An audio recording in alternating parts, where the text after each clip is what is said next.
How's it going, Chasers? I hope you're having a kick-ass week. This podcast is brought to you by Gladfield Malt. Thank you so much, Gladfield Malt, for making this stuff possible. I totally appreciate it, and I really appreciate your products too. This podcast is also brought to you by Adventures in Home Brewing, a sweet online and brick-and-mortar stores in America for the home winemaker, beer maker, and distiller. You can find them at homebrewing.org/CTC for all your equipment and ingredient requirements. And last but definitely not least, this podcast is brought to you by the Patreons. Thank you so much, guys. I appreciate everything you do for me. Our little community over on Patreon is pretty cool, and I really appreciate the support. If you're finding value in the podcast or the Still It videos, you can head on over to chasethecraft.com/support to find all the different ways you can help out, including, if it's right for you, Patreon. My guest today is Bearded and Bored, who just happens to be my oldest and longest YouTube/creative buddy. We've had a lot of epic yarns and discussions over the last 4 years. I thoroughly appreciate his support and just being able to talk to someone in a similar space doing similar things. It's awesome. But today what we're talking about is the idea of food connected to a distillery. So many of you won't know that Bearded is in fact a chef, or used to be a chef. Doesn't do that so much anymore. But he's got a lot of experience in the kitchen, and that comes to bear when thinking about how to incorporate food into your distillery experience for your customers.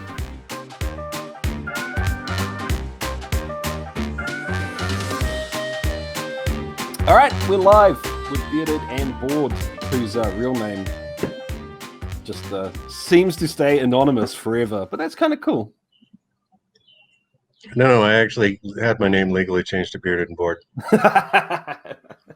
It's going to be on my tombstone. Nice, I like it. All right, man, so the plan was for us to hang out and talk about food in a distillery to various degrees. And I don't know how many people know this, but before you were Bearded and Bored, you worked in kitchens a whole lot. I was a chef. You were indeed. I was a line cook, and the fancy term for line cook is chef de pâtissier. So, oh, there you go. That sounds so much fancier. I know, right? Yeah. It literally just means like touring chef, meaning you go and fit in wherever you need it in the kitchen. Yeah, which is cool because you get to see a whole lot of different things. I was never a chef, but I did spend a lot of time in commercial kitchens. I think if you unless you're like a child of privilege, you probably spent some time in a commercial kitchen at some point in your work history. I don't know, man. I don't know about that. Did your wife? No. Neither did mine. I guess she was in a different field, but I guess she did tables for a while and bars and stuff. I guess that's the thing. If you're just waiting tables, you still know the craziness that goes on in the kitchen. Somebody posted the other day, if I'm hiring you to be a server, I expect you to have great customer service skills. If I'm hiring you to be a bartender, I expect you to have a knowledge of drinks and be able to talk well with customers. If I'm hiring you to be a cook, I expect you to have just a little bit of jail. Yeah, and not freak the fuck out when I show my jail. Right. There is if you've ever worked in commercial kitchens, they're full of reprobates. Yeah. And if you can't find them, that means that you're the reprobate. Yeah, that's very true. So I think we need to preface this entire conversation by saying that neither of us have owned a distillery, nor a distillery with food in it. Nor a restaurant. No. But in saying that, here's some brain dumpings from some guys that are slowly starting to drink. It's going to be one of those ones, guys. Bearded has his Turkish wrestler cocktail, which if you want to know what goes into that and why it's called that, you should check out the Chase the Craft Facebook page or the Chase the Craft Instagram. It's a secret family recipe. I'm going to get started. If you don't know what Turkish wrestling is, I highly recommend that you look it up right now while you're at work. Don't do that. Don't listen to him, guys. He's baiting you. He's trying to get you fired. So there's another thing that I think we need to preface this conversation with, which is that anywhere you go, just about on the face of the planet, your local laws are going to be different for how food and alcohol integrate together in the commercial space. Especially if you're serving that alcohol on the premise where the alcohol is being made. I know, for example, in many places in America, you just straight up can't do it. Right. You'd have to have a different, it could be on the same premise potentially, but it'd have to be a separate, different building, depending on where you are. Here in New Zealand, it's kind of the opposite. Like you almost need food to be able to serve the booze, which makes sense to me. Yeah, it does, actually. I'd rather you have a full stomach when you drive away from my establishment than just be full of sloshy booze. Yeah. And I mean, here's the thing, guys. Even if you are even if you are being responsible, there's a very big difference between having 2 beers and getting in a car and having 2 beers and a burger and getting in a car. It's just 2 very different things. Anyway, plus it's a better experience. I wish that was the way our laws worked here, because to me that's a better customer experience. I think if you want to start a distillery and you also are interested in having food be an element of it, or a brewery, I think you need to focus on making an awesome business that is focused mostly around the alcohol, and the food also be awesome, but it needs to play a lower note, because here's the difference. Your markup on liquor can be as much as like 300% or 3,000%, depending on what you're serving in a bar, in a standard bar. Markup on food is between 5 and 30%, always, for any menu item at all. So your margin of profit is always higher on alcohol than it is on food. So it makes sense just financially to focus on the alcohol and make food secondary. Don't make shitty food. No. But, if you're like, if I were to open a distillery, I would, if I were also allowed to have a restaurant like right next door or somewhere nearby across the street or something, or in the damn, or in the building. Place. Yeah. If the law changed and I was able to do it in the same building, that would be great, because I would glass wall the distillery so that you could see what was going on in there and see all the cool equipment, because copper is cool. Stainless steel is awesome, Yeah, that is. Brewery too, but I would integrate pretty much everything that I could. I would make, if you have a whiskey, make a whiskey and black cherry sauce to put on your steaks. If you've got a gin, do a juniper sauce to put on like some chicken dish or fish dish or something weird.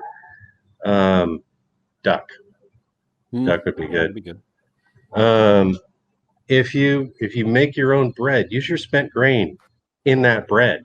If you have fruit mashes, make your desserts with some of that fruit mash, that alcoholic fruit mash. Things like that, where you integrate as much of your product as you can to make a completely unique experience. So everybody's going to have a whiskey and a gin, but does everybody make a whiskey tartlet with spent grain in the crust? No. No, but I do. I think let's back this way up. There's probably a few people out there right now thinking, isn't this? I've been thinking about this for hey, let's talk about food and alcohol. So I've been churning with this for a couple of days. Sorry, I jumped way ahead. No, it's cool. Here's my entire plan for success. Right? Yeah. But I mean, I don't think the connection between the two things is necessarily obvious to someone who is thinking about opening a distillery, right? And I see a few huge pros and a few huge cons to even contemplating, do you even have food at all besides some freaking Nobby's nuts sitting on a rack on the, in a bag of crisps? Right. If you do pickled eggs, fuck you. That's my pet peeve, guys. I don't hate you. I hate the eggs. Yeah. So maybe let's talk Parts about are that a pretty little bit, right? spectacular. Hmm? Was that sorry, dude? Well, I just said the pickled egg parts are pretty spectacular, though. Let's talk about the pros and cons of offering food from a distiller's perspective. So I think let's frame all this. I mean, people are here because they want, because they're interested in distilling or owning a distillery or creating a distillery or getting into the industry or whatever it happens to be. So I think everything we're going to talk about is going to come from the point of view that, like you said, the booze comes first, right? And then the food is a way to supplement that or a way to enforce your story or to get people in the door or whatever it happens or keep them there. That's a very good point. Yeah. Yep. And especially if, well, I mean, so let's just come right out and say it. As a distillery, if part of your market is going to be that you've got essentially a cellar door at the distillery and that you are trying to interact directly with your clientele, which I think is a very, very smart move. I do too.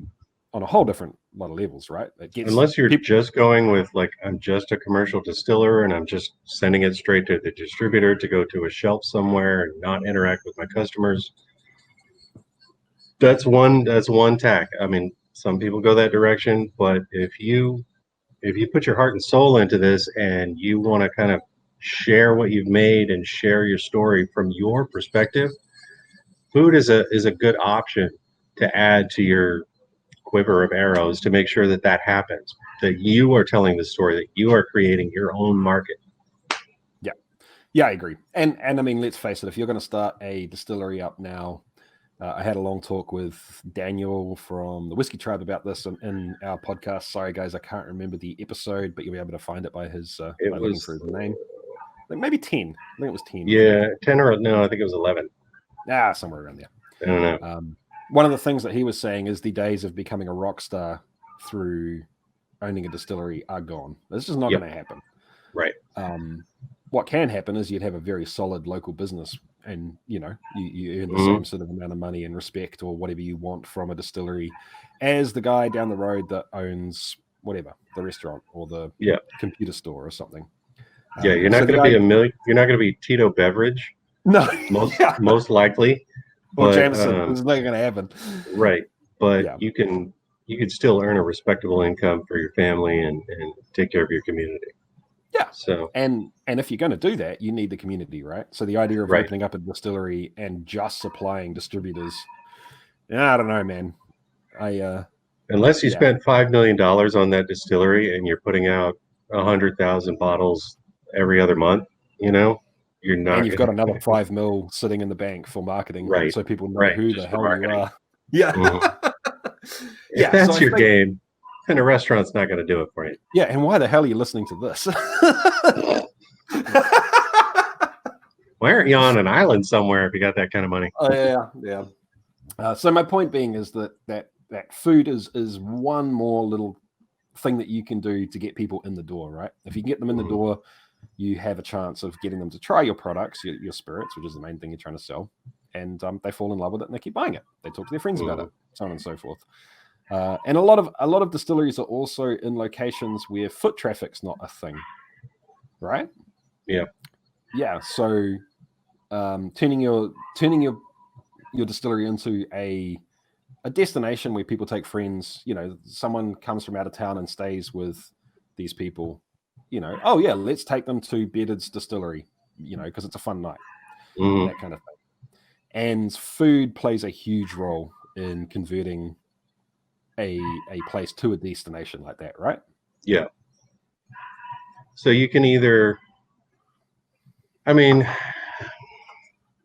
if let's say you do have kind of a crappy location, you're in the middle of nowhere, or you're just you're not anywhere close to a restaurant that you could partner with, or build your own, whatever. That's a huge can of worms. You can always do food trucks. That's a big thing here in Texas, at least. A lot of the breweries and distilleries and a couple of meaderies around this central Texas area, they have perpetual food trucks. And so they're serving food. I haven't seen a lot of collaboration as far as recipe development in any of them. But it's just like, hey, we have this cool tasting room, and also there's some food trucks outside, so it makes for a cool guest experience. Me being, coming from a culinary background, I would want to tie those together a little bit closer. So even if it wasn't my food truck, I'd be like, hey, could you pretty please make this recipe that I came up with, using my We'll sit whiskey down or together. whatever.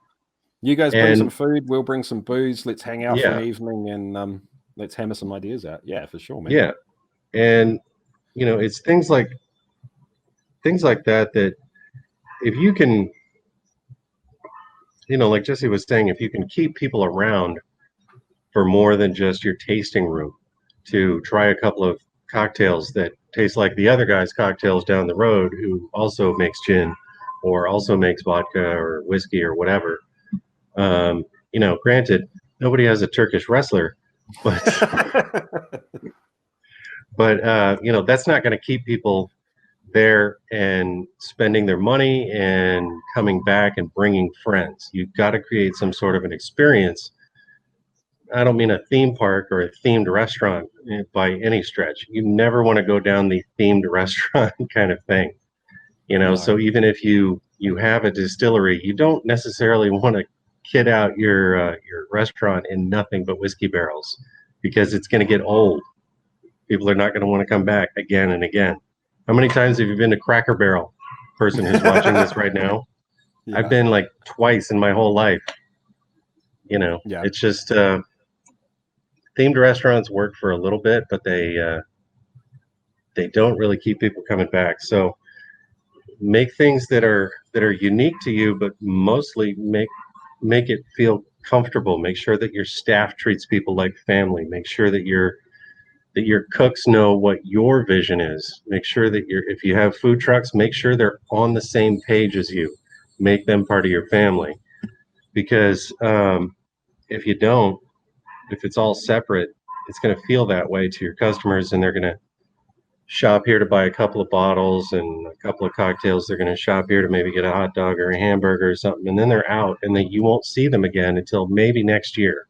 But if you make it something that is really comfortable for people to come to and hang out, it's gonna draw them back. They may not come on a date night, but if they just want to hang out and have a cocktail and play dominoes or cards or with a bunch of strangers or something, because you have tables set up and multiplayer participation games, physical games. Like there's a meadery that has a giant Jenga set up, and that's kind of cool because you end up playing Jenga with like 9 people you never met.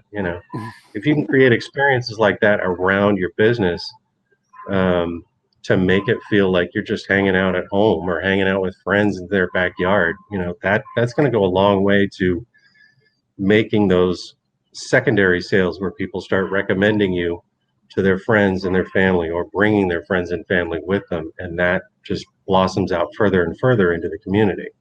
So yeah, totally, man. You said something kind of interesting there, where you said I did. Yeah, dude. Well, it was all interesting, but one thing that I wanted to carry on talking about was the idea that you said you need to make sure that the people in the kitchen are on the same page as you. And I have seen so many people that have never had anything to do with a commercial kitchen just assume that it's easy and assume that you can do everything, right? I'm here to tell you right now that if you are an owner and you're running any sizable operation, you cannot be the person fucking doing it.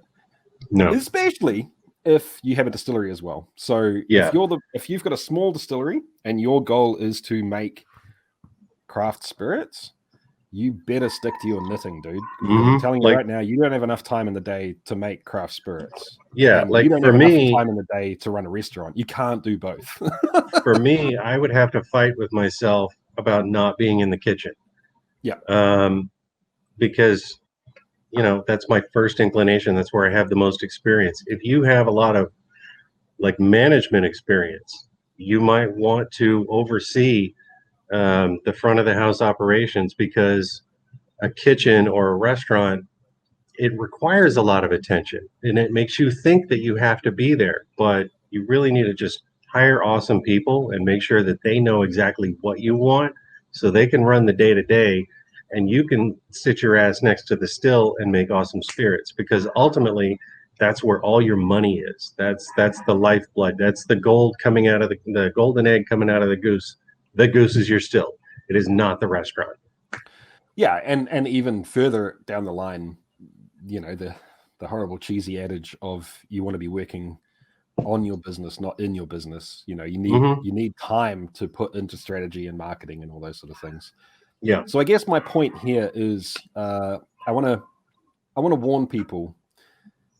This whole like tacking awesome food onto the side of your business is not something that's easy to do. And the food truck thing that you brought up is a great option, right?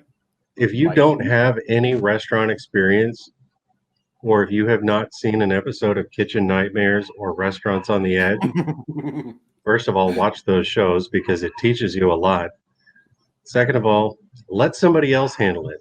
Go eat at their food truck, make sure it tastes good, eat at it a few times to make sure the consistency is there, and then find out what it would take to get them to come and park at your business for a week, or every Thursday or whatever. Don't do it yourself. Let somebody else handle that. They handle their own transactions. You don't have to worry about any of that. And it's basically, you just added, it's a value add that you didn't really have to put anything into, other than saying, hey, do you want to come and park your truck here and serve people that come out of my place? And I will occasionally supply you with some of my product in order to make different dishes if you're so inclined. Yeah.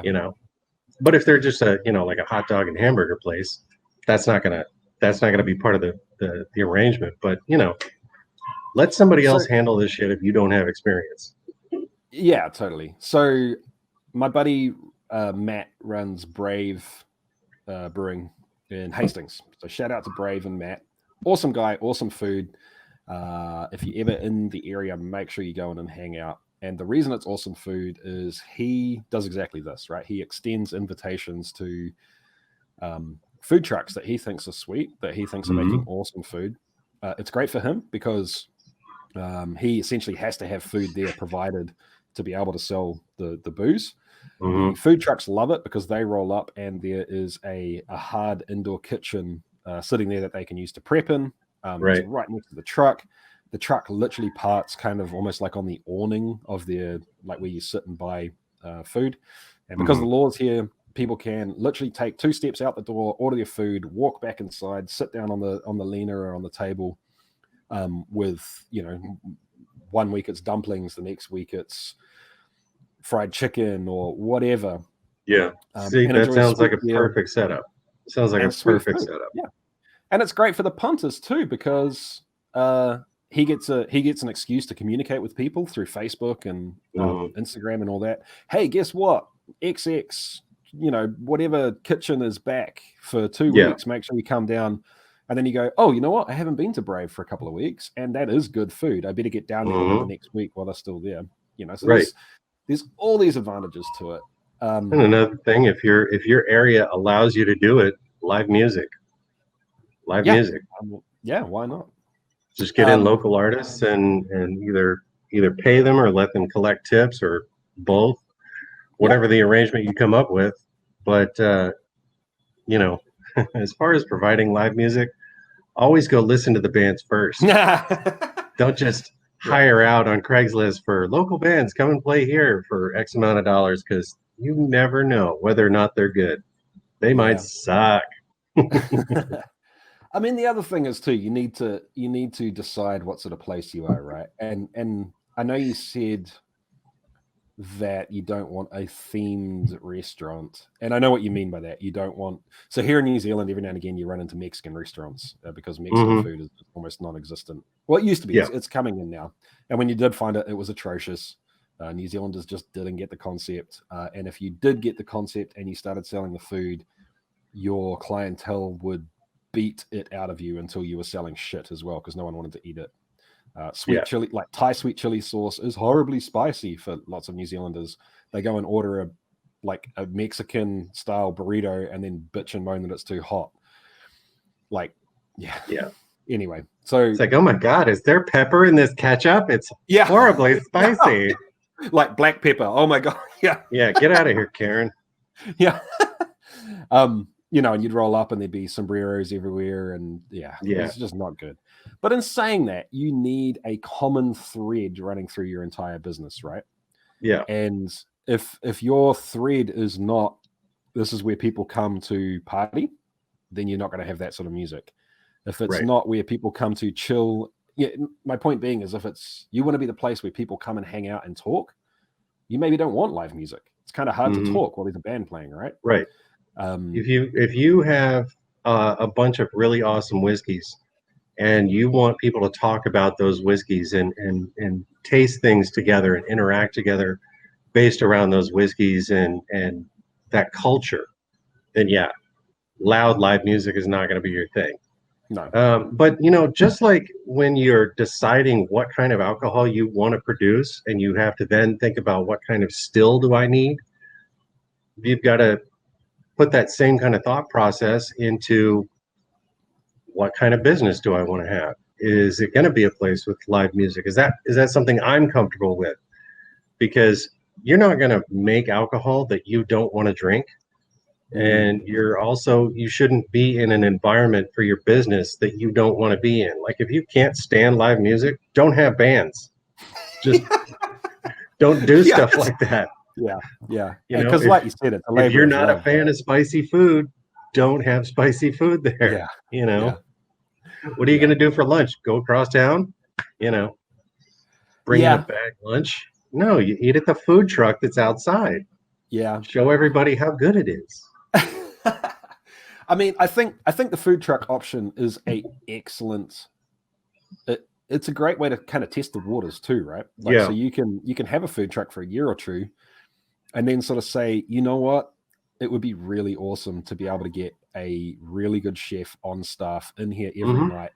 So when the doors shut at night, we can spend half an hour sitting down and sharing ideas from the culinary world back to the craft spirits world and back Yeah. again, and And see that what that things we really can just come up kind of with. boils down to finances. If you want to add something free right now because you're just starting out, you've just opened the doors of your distillery, food trucks. If you are making enough money to want to invest and build that restaurant, and not just build the restaurant but also hire people to run it for you, Yeah, because you are not two people, you are not 10 people, you've got to run it yourself, or you got to run the distillery yourself and then have some awesome people to run the restaurant for you. um, Even having the experience, I would not run a restaurant myself. Personally, I don't think I would actually open a restaurant because I've had enough experience with watching them fail.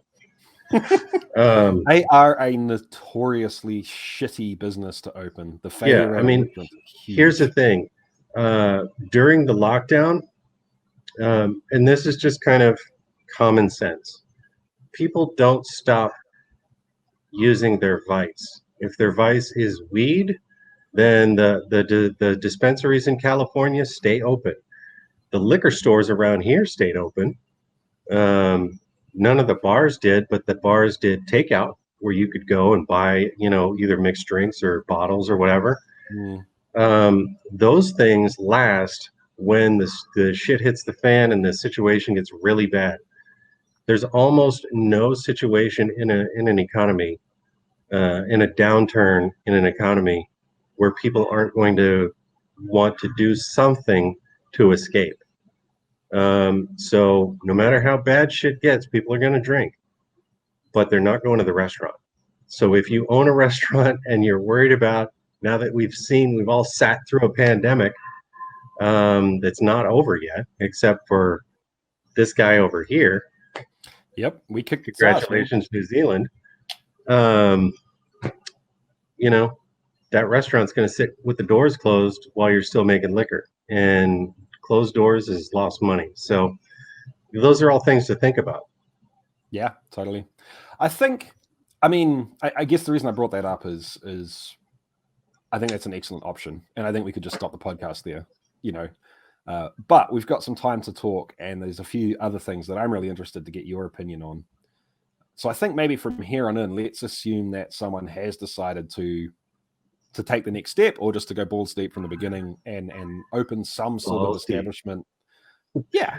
Balls Deep is a cool restaurant name. Let's do that. Balls Deep Brewery.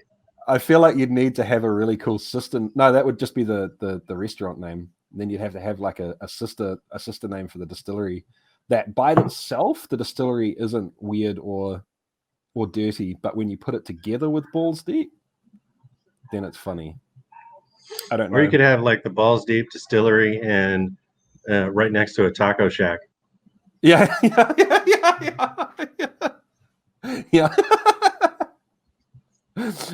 Sorry. With clam on the menu. Was that too on the nose? Yeah, so I think let's assume that the people still listening kind of want to at least entertain the idea of running something themselves. Mm-hmm. And I don't know, man. I'm interested to hear what you have to say about this, but I tend to gravitate towards places where the food itself and the concept of the food kind of gets the fuck out of the way, and it's about the booze and just my general comfort and enjoyment of the place. So I don't want to go to a brewery or a distillery and see a 45-page menu with 5-star food. No, like, you always want a single-page menu. I don't care if you're serving fine dining. You want a single-page menu. You don't want people to spend 30 minutes on the menu. You want them to spend 5 minutes on the menu, looking at your 5 entrees and your 5 sides and your, never go too crazy with a menu. One of the biggest things I saw that was a mistake for one of the restaurants I worked at. Awesome French restaurant. All the food that we made was really, really good, but the menu was like 6 pages. It was ridiculous. We had so much prep, and we threw away so much at the end of the day. It was a nightmare. I think.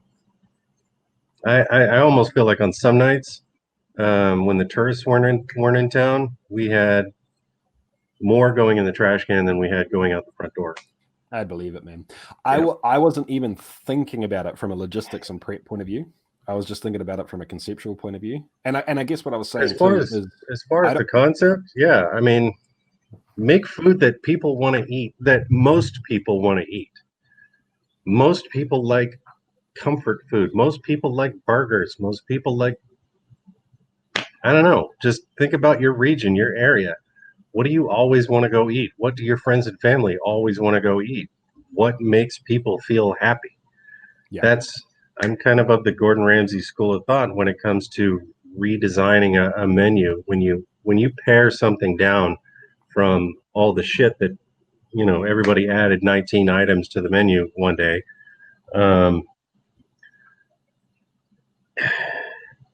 Just get rid of all that crap. Find out what grows locally, what kind of farmers are around you, what kind of farmers markets you can go to, and make stuff that features your community in a simple way.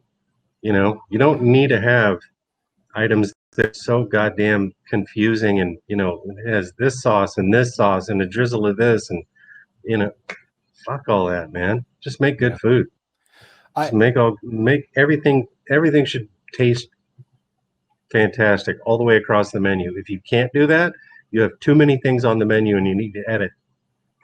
Yeah, or you're just not sticking to your lane, right? Like right. Don't go putting Indian food or New Zealand, Mexican on your menu if you don't know what the hell you're doing with that. Right. If you're in New Zealand and you do not have 5 Mexican guys running your restaurant, then don't open a Mexican restaurant. Yeah. Unless, unless you studied how to make Mexican food under a really good chef, so that everything that you make, you could feed to a Mexican family in Mexico, and they would all say, wow, this is really good. Yeah. Bueno. Or if it's not, maybe it's not actually Mexican, maybe it's Tex-Mex or California style mix.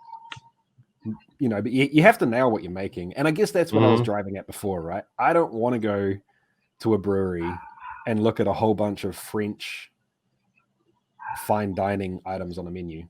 I don't want that. I would rather go to a brewery and literally eat fried chicken or wood-fired pizza or a burger or Yeah. a toasted sandwich that's made And by someone who kicks ass. even if you were making all French provincial beers with lavender and shit in them, I would still just do a you know a rotisserie chicken or oven, a brick Yeah. chicken, stuff, just simple stuff that you got to think about when people are coming to your establishment. They're not coming to sit down and No, they're no, coming to it's not a talk. dining They're coming to experience. share drinks and try. Oh man, did you try this beer? This one's fantastic. Try this whiskey. Oh my god. And they're sharing back and forth. You want them to feel like they can do the same thing with the food. So you need to make your menu Yeah. kind of, work towards that goal so that people can pull chunks off of that chicken and they've got a big old hunk of bread over next to them and some, veggies that they can all share. Yeah. Shareable food, partner plates, whatever the local term happens to be. I 100% agree, dude. And I've been to a few places recently and I've talked to a few people recently, and there's this really interesting resurgence of, from the culinary side as well, uh, really swanky ass chefs from fine dining restaurants saying, fuck this, and getting out and Mm-hmm. literally cooking burgers at a wine cellar door or making Anthony wood-fired Bourdain, pizza. Yeah, exactly that sort of thing. And that is exactly that what I guy want. would he hated pretentious food, even though that's what he started making. Yep. For 15, 20 years of his career, he was making those items that, took a paragraph to describe on the page of the menu. But all that shit is tiring. It's not only tiring for the chef, it's tiring for the guest. Unless you're going to, I mean, honestly, I think society has kind of moved away from that. And unless it's almost like those kinds of restaurants are now the theme. Those are the Yeah. theme restaurants. You're right, dude. Those Yeah. are the those are the places with all the mariachi hats. Yeah. Except, you have 14 waiters per table. You Yeah. know, Yeah. And that's white great. tablecloths and That's great once in your life. yeah. But if you're a regular person who doesn't take a limo everywhere, that kind of shit is tiring and old. It makes you feel uncomfortable. Yeah. Like I can't relax while I'm eating this because it's just too damn pretentious. Yeah, like Anthony Yeah. Bourdain was the first one that opened my eyes when I was cooking. I went I the last job I had cooking, I started working for a grocery store company here in Texas. And they had this thing where you could basically there was an on-staff chef, and my job was to take stuff from inside the store and teach you how to make dinner with it. And honestly, that opened my eyes to what people want to eat more than anything, because I came in with all these culinary world ideas, and then I remembered those aren't the people that go to the restaurants. People that go to the restaurant is the mom with 4 kids and she's tired and she needs to make something that tastes fantastic, like she spent all day on it and it's quick, you know.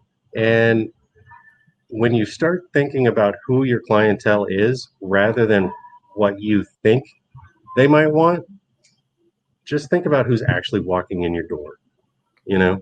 Like just make food that they're going to want to eat. Yeah, totally. And I mean, all the places that I love going back to, Brave is one of them. There's another place in Hastings that I love going to. I loved going to them, and all they did was essentially bar snacks, but really good bar snacks. So Mm-hmm. curly fries in New Zealand are almost non-existent, and if you do get them, they're generally shit. Mm-hmm. This place straight up like competes with the best curly fries I've ever had. And I don't go there That's for the good. curly That's fries. that's But when saying I talk something. to someone and I'm like, hey, dude, do you want to go grab a drink? They're like, yeah, sure. Do you know a place? Yeah, I do know a place. Oh, and by the way, let's get curly fries. Like, and I Right. kind of feel like it's almost you want that food to be the, oh, by the way, Mm-hmm. for this whole thing, right? It's not necessarily, if people go there for it, then that's great. But it's that one little point of difference that flicks the switch from going to some other place to coming to your place. Right. And you want people to walk in and love you for basically sticking to your knitting, doing what you do best, which is making kick-ass booze. Yeah. And it's almost like, I can't believe that this place makes such good booze and their food is actually this good as well. You know, that would be my goal if I was going to do all of this, right? Mm-hmm.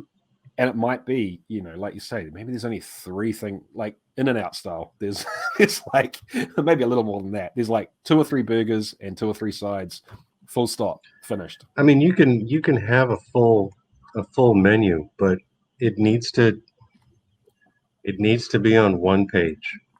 Yeah. You know, you need to have. I mean, especially for a place like that, where a lot of times your clientele is going to be standing. You know, because on weekends you might get a lot of people in there, and so those 2 top tables that you have, they might end up with 4 or 5 people around them, and you know everybody's standing up, eating their burgers, drinking their beer, and listening to whatever music you might have, or just bullshitting, playing games. You know, you gotta think about, what do you want the inside of your building to look like when it's full of people? What is everybody doing? Are they talking? Are they listening to music? Are they eating? You know, just kind of think about all those things together, and keep that consideration alive when you're planning what you're. Honestly, I would make sure you have that planned out before you decide what equipment you're going to get for your distillery. If you're determined to do food, you need to know all the way. You need to have thought all the way through that whole plan to when you have, you know, the place is packed. What does it look like? And then you walk back through and you see what your distillery or your brewery looks like and all the equipment that you would need to support the business that you've developed in your mind. You know? Yeah. And like you said earlier too, it's kind of like icing the cake first. You know? Yeah. You know what the icing looks like, you know what that cake is going to look like now, but what does it take to make that happen? You know, you need to build the all the different steps. Yeah. Yeah. And I mean, sorry, that's a little far afield. No, it's good, dude. It's good. It's good. There's one place in town too, and I'll give a shout out for this place as well. It's called Brew Union in Palmerston North in New Zealand. If anyone is anywhere near here, make sure you hit it up. If you come from America, you may not think it's that fancy or that great. It's not fancy. It's very approachable. Until you spend some more time in New Zealand and realize what bars are normally like here. It feels completely at home in San Diego, which is a compliment, not an insult. And I mean that very seriously. And we were going to go there on Friday nights until the babysitter hit herself in the ankle with an axe. So that got called off. We've got a rain check for some point. Does babysitter still have a foot? Babysitter still has a foot, yes, which I'm very. She's a lovely lady and she deserves a foot. Yeah. That is rough. And honestly, dude, the thing that they do best is just wood-fired pizza, but they do it good. Like I have a wood-fired oven in my backyard, and I like making pizza. And I'll tell you right now, I remember when we were first coming up with our channels, we were talking back and forth online, and you were in the process of building that thing, and I was like, you should do a video about that. Did you ever? I still haven't finished making it yet.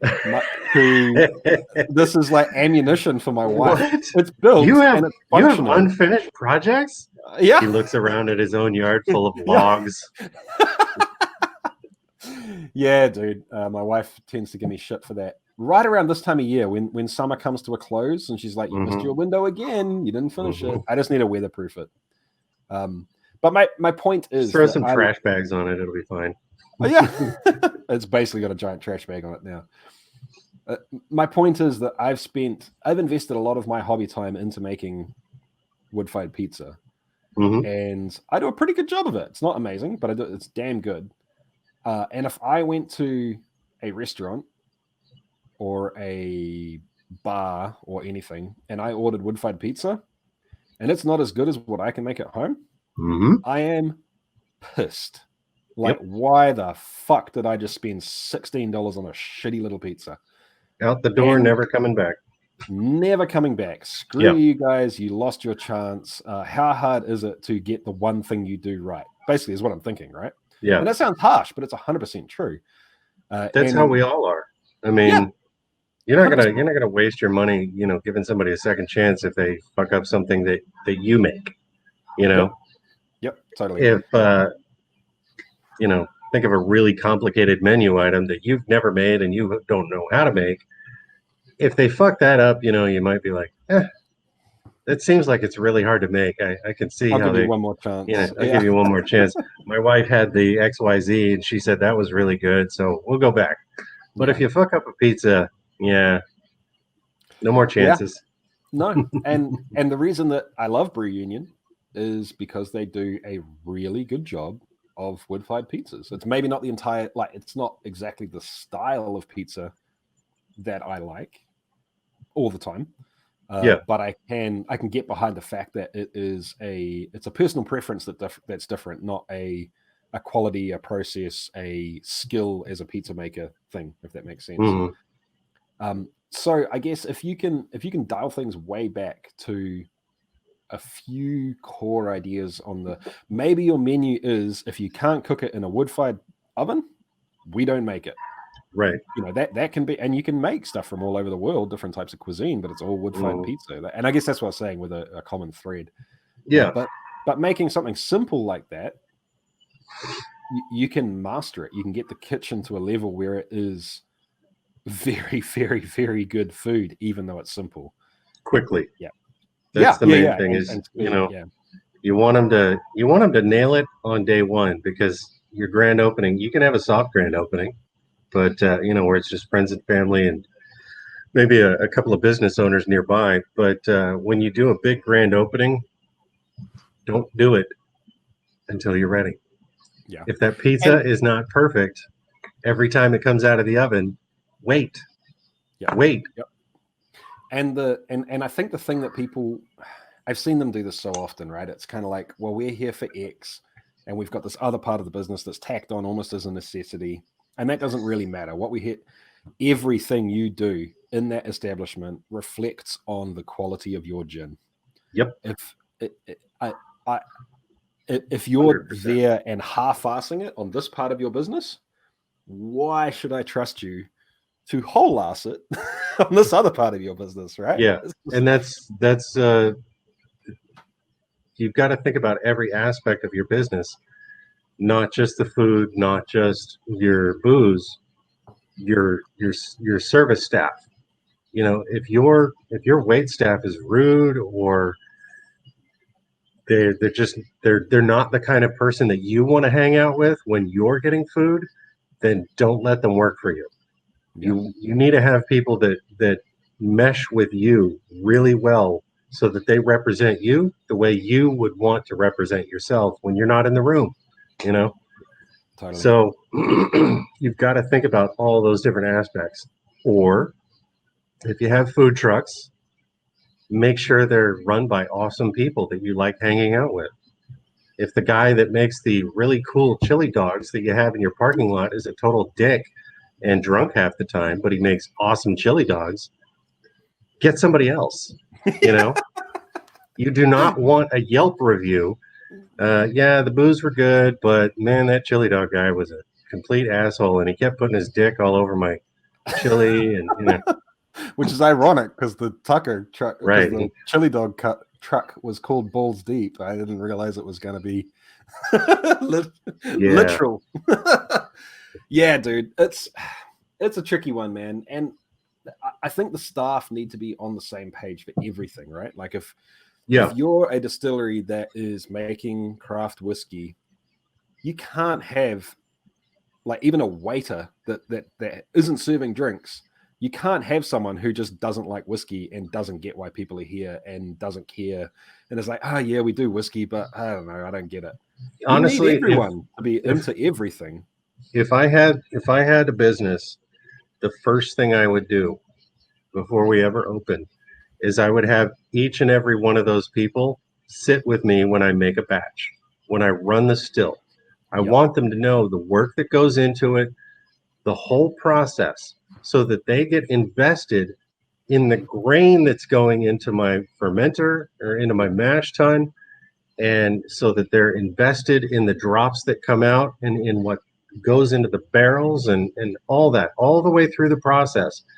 And even if you just do it as a team, have everybody in, great. Everybody's going to sit with you all night long, babysitting that still, so that they can just get immersed in the process. So that Yeah. when they talk to customers about it, they are just as passionate about it as you are. And Yeah. you can't manufacture that. You can't just give someone a rah-rah meeting. This is what we're about, and we make whiskey and it's really good, and make sure you tell everybody about. No, no, no, no, no. Take the next day off from whatever else you had planned, because we're all going to go camp out in the distillery and sleep next to the still while it's running. Yeah. Yeah. We're gonna Yeah. run a big 12-hour batch together. Yeah. And do it conversely as well. Like that, if you're going to do that, have the same night, right? We're all going into the kitchen Exactly. and we're all making our dinner tonight. Like we're all going Hmm. to sit, hang out and make it, it's, it, Everybody it's should something know that, how. Everybody should know what everything tastes like on the menu, and everybody yeah. should know everything that goes into making the liquor that they're going to be responsible for promoting and selling. Yeah. So, yeah, all the way through the business. Yeah, if your staff are not a united front and don't believe in everything that you believe in and are aligned with the company and Failure the goals of City. the company, That is 100%. Failure City. Yeah. So the same place, Brew Union, that I was talking about, that do the wood-fired pizzas, they also have a. It's funny, man. I keep coming back to the food that I want in a brewery or in a cellar door or in a distillery to basically be street food Yeah. that's been taken to a slightly higher level. Like it's street Hmm. food that instead of charging, $4 for whatever it is, you can charge $12 for it, and people aren't Hmm. pissed at you. You know what I mean? Yeah. But it's not fancy food still. No, And it's and still a they've burger, mastered. but it might have a $3 slice of cheese on it from some cool place in Exactly. Spain, you know, Yeah. because Yeah. it Yeah. tastes Yeah. good, not Yeah. because it's from Spain, but because it fucking tastes good, you know. Yeah.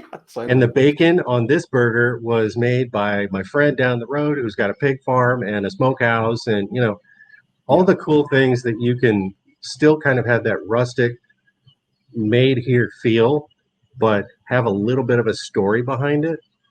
All those things kind of add to the experience. It doesn't, and you avoid it being pretentious by not, Being a I don't know, fuckwit? just, huh? By not being a fuckwit? Yeah, well, yeah, don't be a fucker. Well, this is but from I know what you Spain. mean. You Yeah. can't make a burger pretentious, right? Well, you can, but you've got to be a Oh, yeah, real you cock can. to make a burger like douchey. But anyway, so my point was that the chef there is a really damn good chef, and it is cool to see a really good chef making that sort of food and kicking ass at it, and Yeah. having the skill and the management abilities to have everyone else on the team making that kick-ass food too. Yeah. But what it then allows them to do is to do some really cool conceptual stuff and eventy type stuff. So one of the things that I did, that I attended at their establishment, was a collaboration between a local New Zealand gin distillery and the chef. And I think it was a 5-course meal, and every course was paired with a gin, and every gin had a cocktail made for it. And I went into it thinking, whatever, it'll be nice food, and I'll just drink the gin straight so I can actually kind of like try and pull the gin apart. Mm-hmm. I'll tell you what, man, those guys nailed it. The cocktails that they made the gin taste more like gin than drinking gin by itself. Every single cocktail made every single bite of food taste better.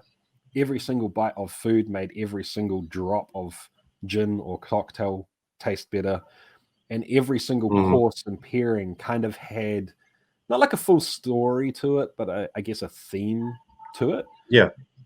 And a common that, thread that runs through the whole thing. Like, well, and through citrus through the can be, whole, if you've got a citrus thing, in your one of your gins, and you can have several different items that are all made from that gin, that can be a storyline. you know. Yeah. Oh, Uh, every gin was different too. So it was mhm.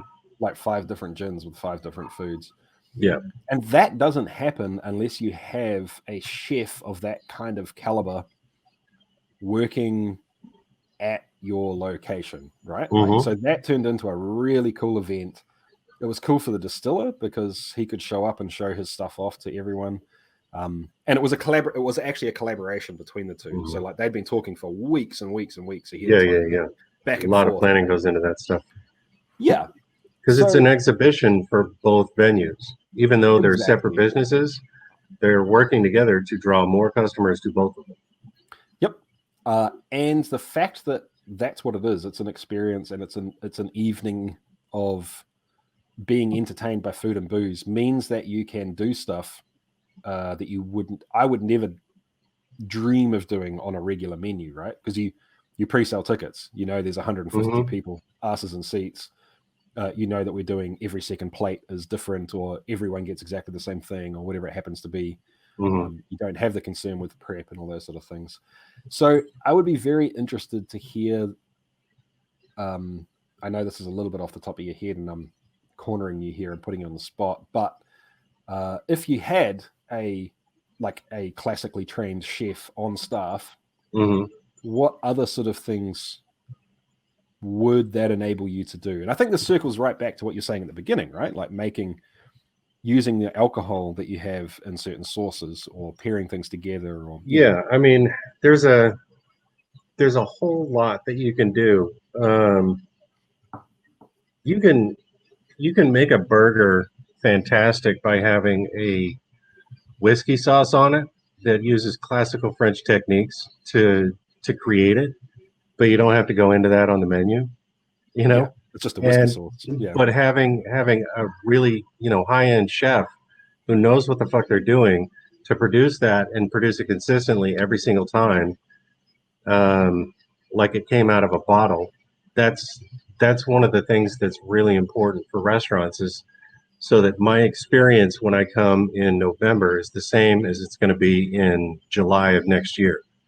And the better the chef is, the tighter they run the kitchen, and the more likely you're going to have that consistency. But also, you're not going to have to come up with all the really cool menu items. They are.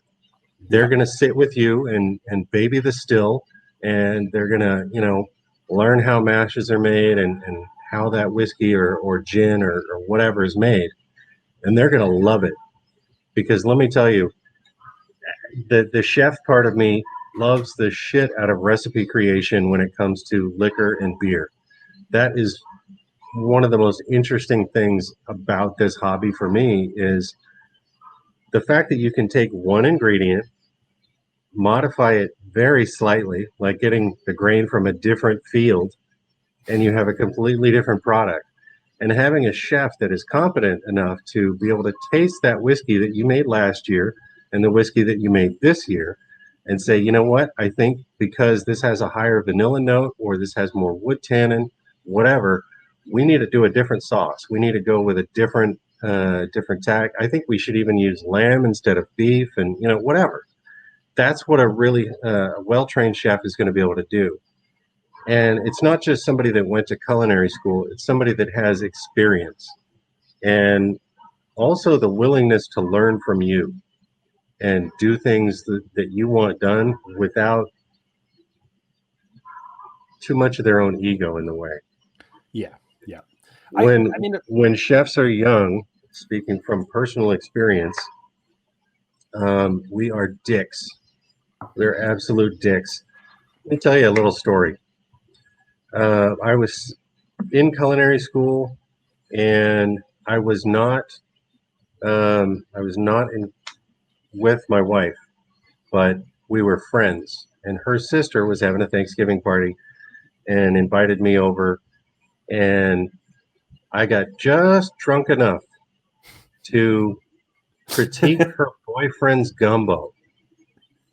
Like, I'm tasting everything that I need to taste here on my tongue, but on the back of my tongue, I mean, I was awful. It is a cringy nightmare memory that I have to live with for the rest of my life.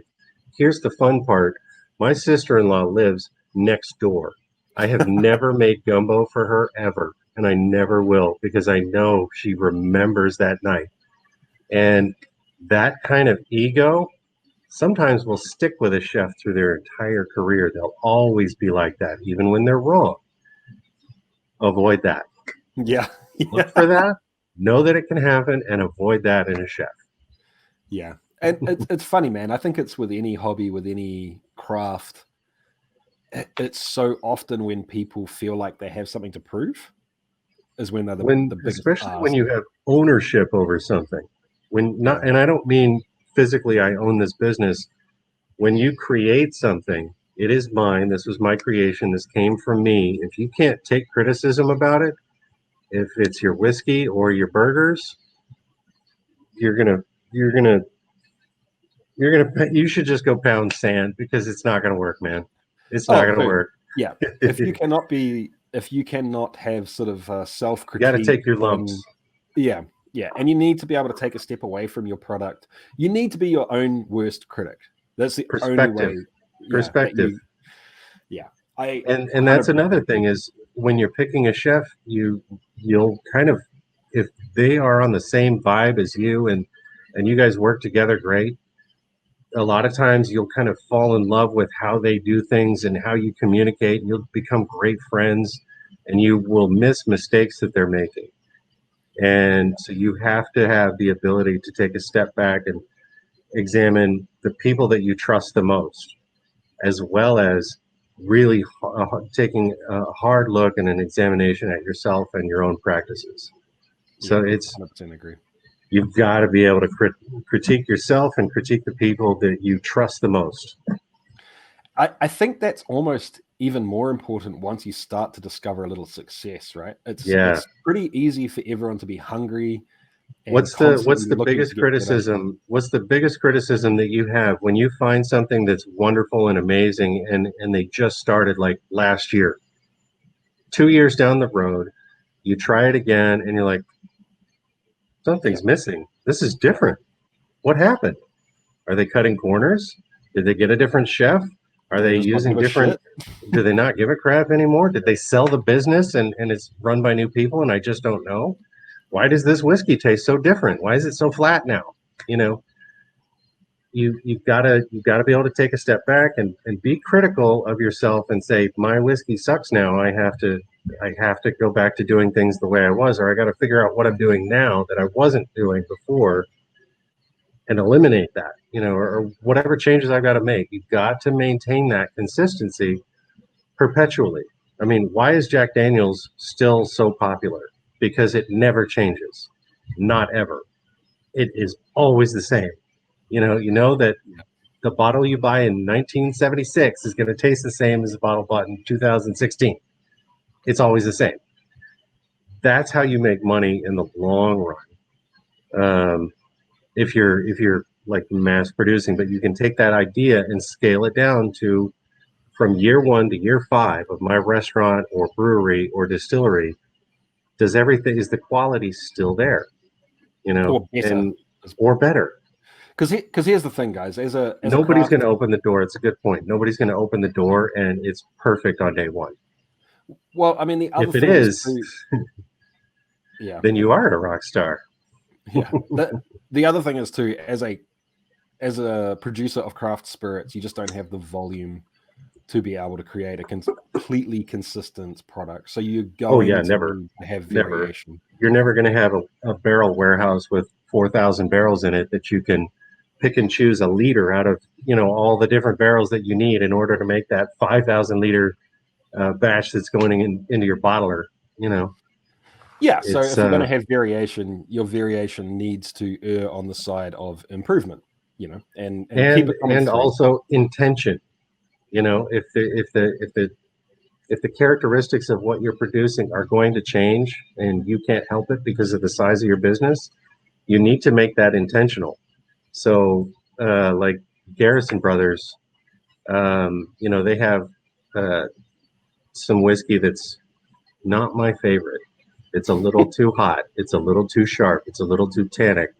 but they market that one. I think it's their cowboy whiskey. It's not my favorite. Um, that one is marketed with kind of that in your face kind of attitude, and then they've got the reserves, and so you just have to kind of, if you're going to make changes, you got to mean it. You got to Yeah. own it and label it as such. Don't try and pass it off as, oh yeah, this is the same as it's always been. No, it isn't, and everybody can taste that. Yeah, dude. All right. So we were going to talk about some random shit as well. I think we've beaten that about to death, or at least, Yeah. I would be interested actually to put this out into the universe to see whether people give a shit about what we're talking about, to see if it's something they're thinking about, and potentially circle back to it. Maybe in 6 months after there's been some response. So And honestly, if you want, you can get someone who's actually qualified to answer these questions that owns a distillery or owns a restaurant. Okay. So here's the thing. I have a lot of experience, but I'm it's all just for someone else. Yeah. So here's the thing, guys. I've been drinking the 1919 Pineapple Bits gin, and I've seen. I need a transition. Actually, I'm going to get a whiskey now. What am I going to have? I am going to run in and grab a beer real quick. I'll be right back.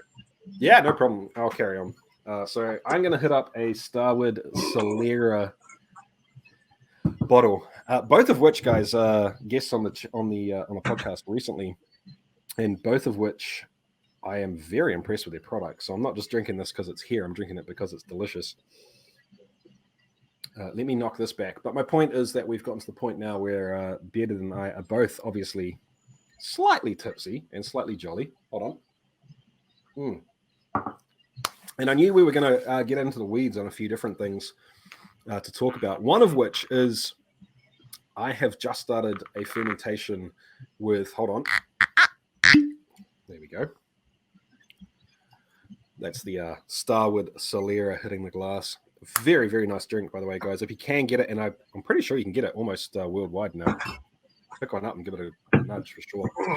But the Hornindal is just taken off today. And if you're not sure what this stuff is, it's a Kvike yeast from. Oh, were you talking about that? Yeah, I figured we'd get into it, man. I think we're both admitting that we're slightly tipsy and we're into the weeds now. So let's just talk shit. You might be. God damn, this is good whiskey, man. This is a good fucking beer.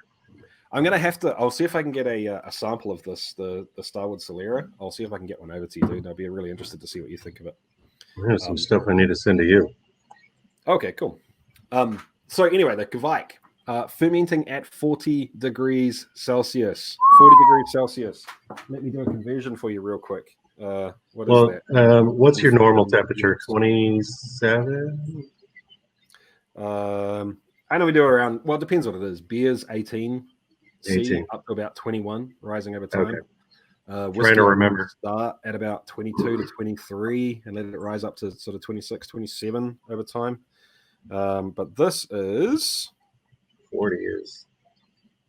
What is it? It's going to be close to 104. 90. Whoa! 104 degrees Celsius.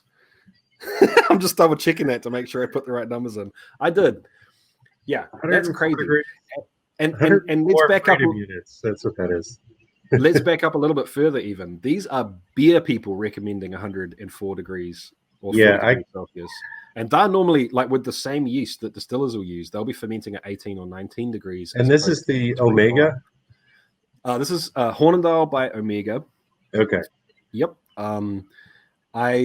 I don't think I'm going to put this little saga into the video that I'm making about it because I think it just kind of pollutes it takes away from the idea of what the video is about. But due to COVID, I have to assume the pack that I got was very old and it looked like it had been through the ringer a little bit. And I was worried that it was just completely dead. It stunk like yeast autolysis. It was yeast autolysis. It was pretty nasty. Mm-hmm. But I pitched it anyway and gave it a whirl. I did 2 teaspoons of liquid yeast for 23 liters at 10.75. So like if to put that in perspective, if I was using USO5, I would pitch 2 or 3 packets of USO5. Yeah. I mean, that's dry yeast, so it's not a great comparison. But yeah, it's nuts. And then the day after, ripping, absolutely ripping, just cranking with. What time of day did you put that yeast in? Oh, probably at 8 o'clock, 9 o'clock last night. So you didn't you pitched it and then you went back inside? Yeah. Yeah. Okay, so you didn't like hang out?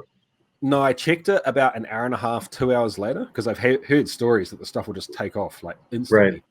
Right. And it did not.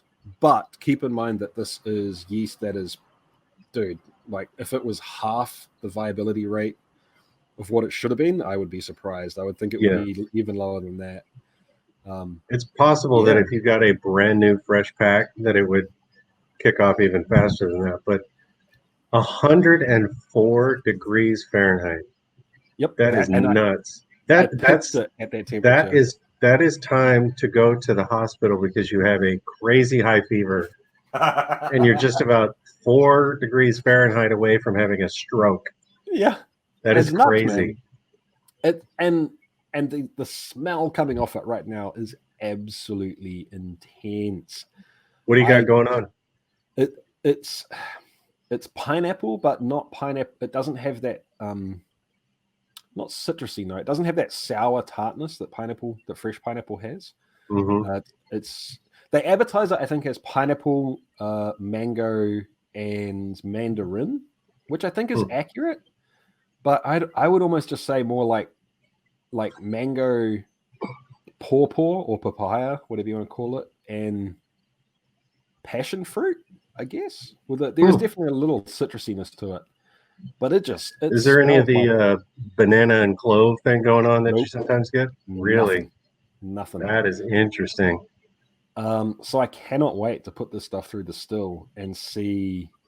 What was your mash ingredients, by the way? You never told me. Oh, so did you tell them? Yeah, I will. So this will actually be coming out a little bit ahead of time, but whatever. The people that listen and Aaron are caught it into this podcast. I'm on. Nobody's going to watch it with me on. Yeah. It was I made it was the video that went out today. So it was a basic like one type of base malt, and it was distiller's malt. Yeah. Oh, okay. Yeah, I haven't watched that one yet. I have several of your videos in my queue. Yeah, I've been shitty at watching. I still haven't watched your wine one, dude, that you put out like a month ago. So bad. Yeah, so it was literally just Gladfield Distiller's malt, which to be fair is more like a hybrid kind of thing. It's not really a true distiller's malt, I would say. 8 kilos for 23 liters starting, or strike water, plus sparged back up to 23 liters, mashed at 65 degrees Celsius. And it hit 1075. The reason I used the distiller's malt is that I made a very, very similar recipe, damn near exactly the same, for the malt collab a while ago.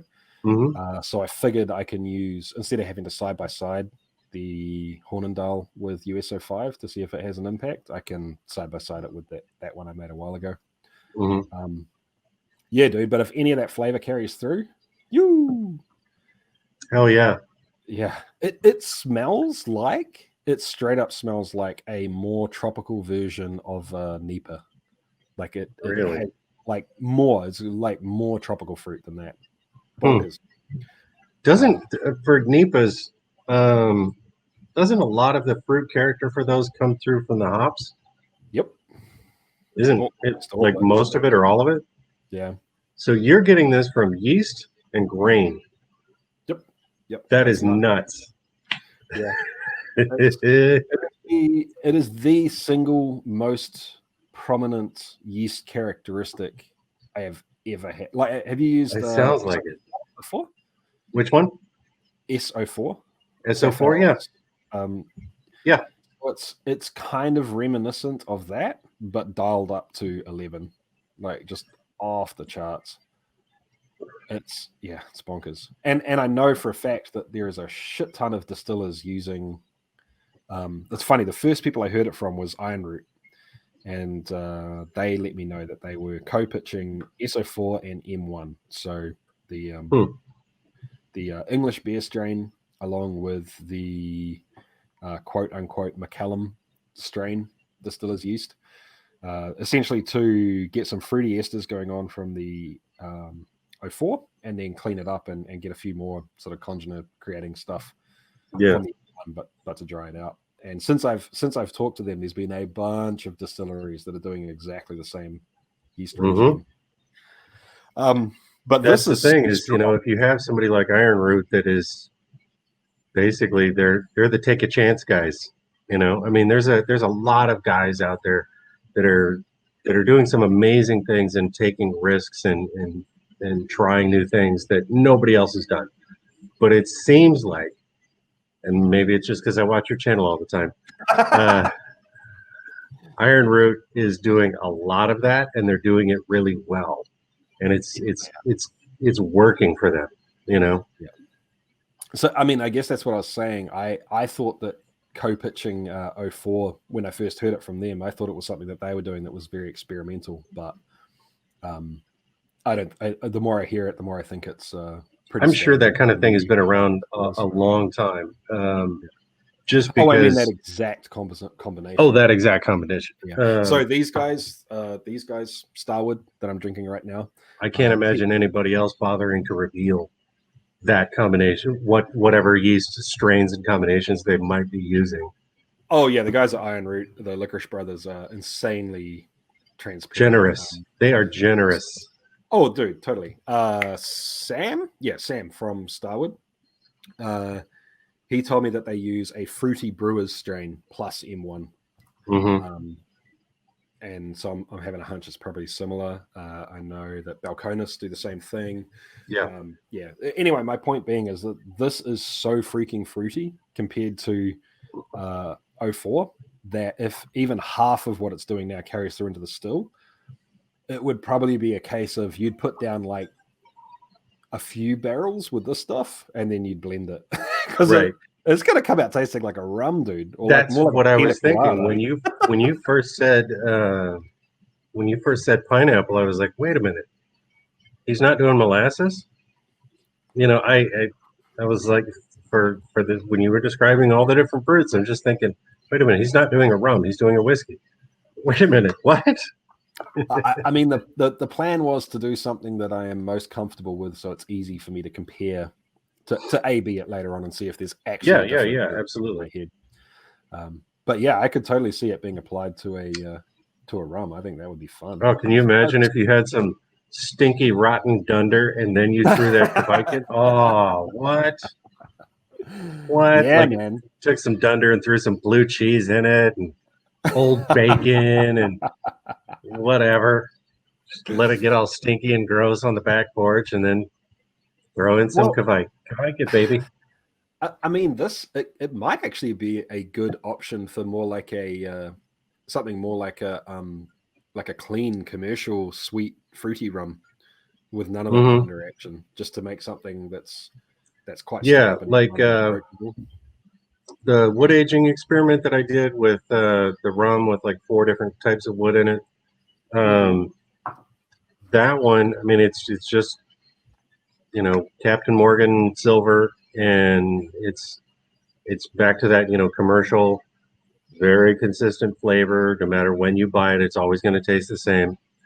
But that said, it had a really interesting like mango and raspberry thing going on. No matter when you drink it, it always has that. And I don't think they dunder that one. I think that one's coming from yeast. I have a suspicion because there's no funk at all. It's just the fruit esters right on top. So if anyone's out there and doesn't know what we're talking about with the hogo, the funk, the dunder, the few ones that I've found, Smith and Cross, get that. You should be able to get it. Like I can get it here in New Zealand, so you should be able to get it. I think I've seen it. Very good. And Rumfire. And it's very much a Jamaican pot stilled, funky rum thing going on. And if you like blue cheese, if you like kimchi, if you like sauerkraut, any of that sort of stuff, Yeah, you should probably give it a nudge. You're gonna love And even if you it. don't like those things, you should still try it. I mean, I don't know. That's one of the bug landed on me. That's one of the weird things about rum. If you do not know what dunder is, look it up because holy crap, that is some gross stuff. Yeah, yeah, There's it's got some. a there's an apocryphal story about somebody that went on a distillery tour at one of the rum distillers down in Jamaica, and there was a pit over outside the distillery where they were pumping this sludge, all the waste from the distillery, and a guy saw them drop like animal carcasses into the pit. And that's the stuff they mix it back in. Yeah, yeah. Yeah. Dunder is crazy, but and every time I've heard about somebody's funky dunder on their back porch that they've got going and they can't wait to put it in the still to run it, I'm just like, are you sure you're not going to die? You're not going to die, are you? All right, man. What are you working on at the moment that you want to tell us about? Is there any sneak previews you can give us? I have an update on the beer garden coming. Ooh. We got hit by some really powerful rainstorms for like 4 or 5 days, and it flattened my grain. So I had to do some extraordinary measures to get that to stand back up. And so that'll be in the video. I also started there it is. I started something called a wicking bucket. If you've never heard of it, Google it. It's basically a 5-gallon bucket with some Coke bottles in it, some soil, some fertilizer, and then you plant your stuff in it. And the interesting thing, I just did it as an experiment. I have some extra corn seeds, and I was like, let's see what happens with this. The corn in my bed is, I think the biggest one is probably about not that big around. The two that I have growing in my wicking bucket are almost as big around as my wrist, and they have pups growing out of them. So there's one plant has turned into 3 because there's just more than enough water, more than enough nutrition, and they're growing crazy. So I think I'm going to do a video about that for folks that live with limited backyard space or an apartment, balcony that they can't really grow a ton of stuff on, but you could put 5 buckets out there and grow. I think you could grow enough corn to do 1 batch of beer or 1 batch of whiskey. That's pretty crazy, man. You are nuts, dude. I've got a lot of patience for trying random things, I think, compared to most people. But dude, growing your own grain and then malting it and then brewing with it, I don't know, man. It's I don't fun, have the same man. patience. This is before you and I had our channels up, you asked me a question about what kind of stuff I was into, and I said that I really like learning the most basic way things are done. If you like the primitive skills channels, like how do you do things when you have nothing, or how did they used to do things when they had nothing? So that's why I got into malting. And you said, "Oh, you're a skills collector." And I think that's true. I mean, I taught myself how to make soap, for crying out loud. I like learning the most basic way to do things and then seeing if I can. I don't know. I just, the pandemic really kind of put a pin in it for me. Right. I don't want to run out of stuff, and I really like alcohol. Yeah, it's a good point. Like I can make my own booze, but I can't if I get cut off from the local homebrew store. There's only so many times you can raid the pantry and still come out with something that is and the thing is, there's still no baker's yeast. There's no bread yeast at the store right now. Wow, I have I have champagne yeast that I've been making bread with. Yep. I have a sourdough starter and I have champagne yeast because that's all I've got. And let me tell you, pretzels don't turn out quite as well when you don't have baker's yeast. The champagne yeast, it just It needs a lot more sugar to really do its thing. But it's things like that that just kind of make you think. The world is a lot smaller now. So if something really bad happens on one side of the world, like I don't know if this is accurate or not. I was complaining about the yeast thing to my sister, and she said that she heard. Now, granted, this is on the internet, so it might be total crap. She heard that one of the main facilities where most of the bread yeast is made for the world had a bad outbreak, so they had to shut down, and that's why it's hard to get. I don't know if that's accurate, or if everybody just hoarded so much bread yeast because they somehow decided that they were going to start baking. That the market is just having trouble catching back up. But I can get sanitizer, and I can get like Clorox wipes, and I think you can probably get masks online now. But yeast is that section of the shelf is now filled with like baking soda, you know. Yeah, So totally, man. Yeah, we had rumors going around here because we couldn't get yeast disappeared for a little while and then came back. It's not too bad, but to be honest, I haven't been looking. It is I hilarious. haven't either. Suddenly, I got like 10 things of champagne yeast, and I haven't needed anymore, so I haven't looked. Yeah, But yeah. every time I go to the store, I look for the baker's yeast, and there's none there. It's funny how everyone suddenly wants to bake. Yeah. You're like, are you actually baking? I don't think you're baking. No, I can guarantee you there's probably half of that yeast that was bought is still going to be in people's cabinets a year from now. And all I have to say is, fuck you, dude, who bought all the yeast, because I really need it. Yeah. Yeah, there is I really want to make some pretzels. A mass slow yeast genocide happening right now. Yeah.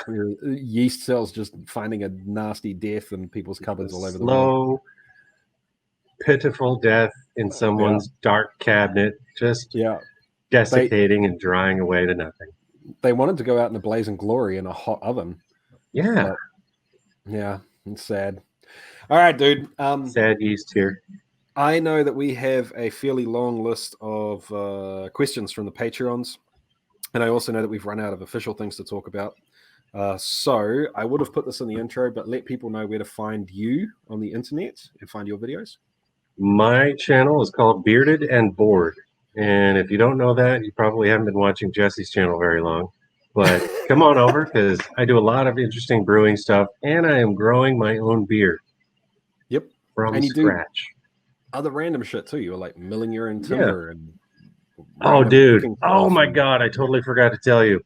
Oh, tell me. Do tell. I figured out a new way to mill timber.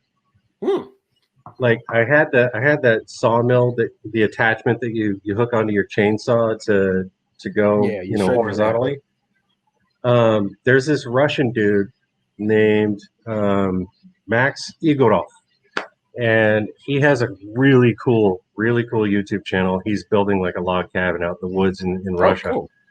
And he tried the Alaskan mill, and he tried one other technique, and he got frustrated with him, so he just tried something else. And I copied him, and holy shit, it worked. Basically, you just take a rope and run it across the top of your log, and then you let the nose of the chainsaw draw a line down next to that rope, and then you just keep going back down that line, and it goes deeper and deeper. And you just let the bottom tip of the chainsaw touch down in the crotch of that groove. And so there's only 2 or 3 teeth of the chainsaw coming in contact with the wood. But man, it just, I wish it was daytime. I could show you. I have a 17-foot long, 22-inch in diameter, so almost 2 feet in diameter, and more than 3 meters long log that I cut in 15 minutes. I just cut a slice right out of it. And so now I actually have a real method. I've been procrastinating so long on cutting these timbers because the experience I had doing the cedar was a nightmare. It took 30 minutes to push through a 2 meter long log that was maybe maybe about that big around. It was just, you know, but this thing, man, it just ripped right through it. So you can keep So moving quick. You just keep going. You're almost like scoring through the tree. you Like you just take score a down through the little top, bit. and then yeah, you just kind of, and the weird thing is the cut is completely vertical. Like as long as your chain is sharpened properly, both directions, that saw will just guide itself straight down. So like if you go and stand at the end of the log, it's just this perfect, like here's the round log, and then this perfect Crazy. little line cut. And I was like, holy crap, it worked. So I It's so sent him simple. I sent him a message on Facebook or on YouTube. I was like, dude, I tried it and it worked so well. Thanks so much. And he was like, cool. It's like, if I do a video about it, I'm going to give you a shout out. But man, I have so much wood to go through, and you know, my whole family's like, so when are you going to get to that? But now I actually have a viable method to cut through it all. And I think tomorrow I'm going to cut a couple of timbers to make a raised bed out in the front yard. Nice. Very nice. All right, man. Thanks a bunch, dude. This has been an absolute blast. We're going to chill backstage, Me have a few too. more drinks, and talk for the Patreons, answer their questions. But thank you, man. I appreciate it. Everyone, if you haven't checked out Bearded's channel yet, do so. Thanks a bunch to Bearded and Board for hanging out with me again. It's always a pleasure to be able to hang with this guy. I thoroughly appreciate his company and his companionship. Make sure you go and check his channel out, guys, Bearded and Board on YouTube. If this is a discussion that you think warrants a little more time later on, we can circle back around to it in a future podcast. Let me know. Perhaps you've got a different guest that you think might be applicable to this conversation as well. In any case, guys, don't forget the sponsors of this video.